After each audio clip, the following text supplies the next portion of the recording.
Hello दोस्तों, नमस्कार। NIOS DLED को लेकर BPSC चेयरमैन अतुल प्रसाद जी ने क्या बयान दिया है, आइए लाइव सुनते हैं। और एक्चुअली एनसीटी का जो गाइडलाइंस भी था,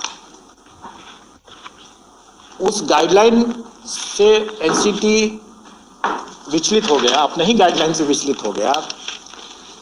ठीक है, न्यायाधीश के आलोक में ही विचलित हुआ, जिस पर कि माननीय सर्वोच्च न्यायालय ने आश्चर्य भी व्यक्त किया।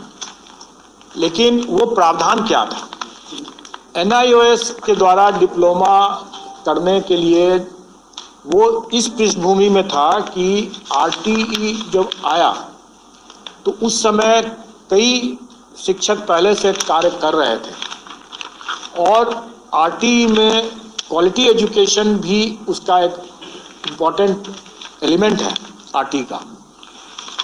तो उसमें यह हुआ कि वैसे टीचर्स को अपग्रेड करने के लिए, उनको उनकी गुणवत्ता में लाने के लिए, उनको प्रशिक्षण देने के लिए ये डीएलएड की व्यवस्था, जिसमें कि 6 महीने कम, मतलब शॉर्ट ड्यूरेशन डीएलएड की व्यवस्था की गई, जो एनआईओएस के द्वारा दिया गया।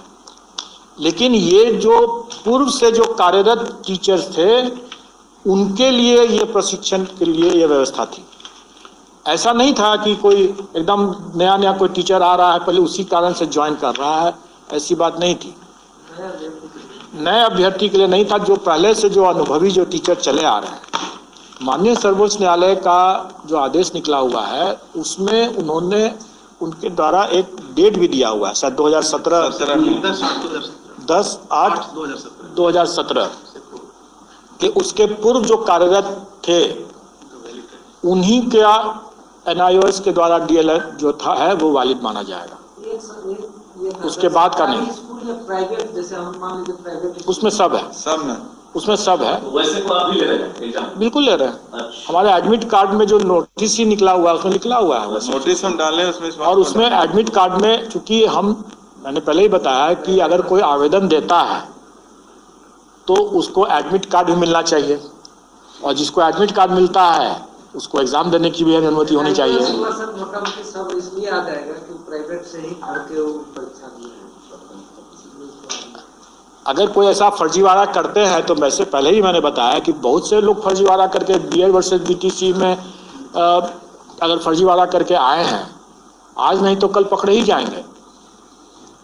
फर्जीवाड़ा से देखिए, एक हमारा जो कानून की जो व्यवस्था है उसमें हम सबको निर्दोष मानते हैं जब तक कि वो निर्विवाद रूप से दोषी नहीं प्रमाणित हो जाता है। तो हम तो अभी उसको प्रथम दृष्टया हम उसको सही मानेंगे। अगर वो लिख कर दे देता है, अंडरटेकिंग दे देता है, जैसे हम लोग एडमिट कार्ड में अंडरटेकिंग ले रहे हैं कि वो एनआईओएस का डीएलएड जो है उसका विधिवत रूप से है और माननीय सर्वोच्च न्यायालय के आदेश के आलोक में वो वैध है, यह अंडरटेकिंग लेने के बाद देता है, उसके बाद ही वो उसका एडमिट कार्ड डाउनलोड होगा। अगर उसने गलत अपना अंडरटेकिंग दे दिया तो उसने गलत दिया है, और अब भी हम उस पर नहीं, उसका भी कोई इन्वेस्टिगेशन हम नहीं अभी कर रहे हैं। अभी हम उसको अलाउ करेंगे अपेयर होने के लिए, लेकिन कालांतर में वो फंसेगा। अगर उसने गलत दिया है तो कालांतर में फंसेगा।